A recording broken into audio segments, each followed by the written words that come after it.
狗狗有了心脏问题，不用再傻傻的喂辅酶 Q10了。记住这2个便宜的食物。今天这个视频又会得罪一部分博主，但是为了让大家少走弯路，我还是要坚持发出来。大家一定记得点个红心转发出去，让这个视频帮助更多的养狗人。目前越来越多的狗狗有了心脏问题，特别是气温降低以后，反复的情况也特别多，特别是运动起来气喘、舌头发紫，激动起来或者喝水后出现咔咔的咳，晚上出现气喘，呼呲呼呲的坐着不睡觉。很多养狗人看到以后非常揪心，每日担心毛孩子突然离开自己，更别说反复去宠物院那高额的检查费用。很多养狗人看视频就买各种各样的辅酶 Q10，名字也是千奇百怪，看不懂的英文目前都出来了。其实看成分无非是鸡心、猪心、沙丁鱼等，只有个别的还算良心一点，来一个辅酶 Q10渣。其实给狗狗补充辅酶 Q10很简单，记住这2个食物收藏起来。第一个就是鸡心，去市场上买新鲜的鸡心，把油边剪掉，放水里煮熟，每天拿出3到4颗喂给狗狗吃，既是食物又是零食。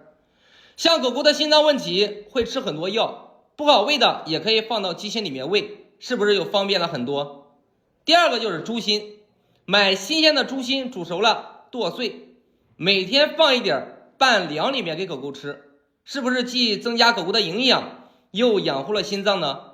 因为很多狗狗的心脏问题会吃很多药，目前一些心脏问题专科的白大褂基本上已经不用辅酶 Q10了。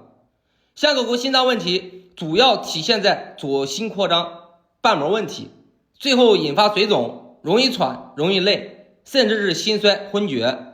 你在看报告的时候一定要注意一个左心的比值，一般在 2.2 以上就有问题了，如果达到3以上就有点严重了，像 3.5 以上的就会有随时走掉的风险。一般比值在3以上的我都会让备着速效救心丸。其实对于狗狗不管到达哪一个阶段都可以保持去维持。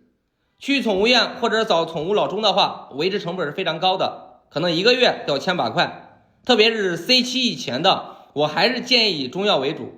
因为中医固本，当然已经有心衰表现的，还是以匹莫本丹为主，中西结合。方案和方法根据狗狗不同的情况和表现也有不同的搭配方式。你像橱窗里面党参护心片，像独益清都是可以根据狗狗的具体情况去搭配，都是中草成分，长期用也不用担心有副作用。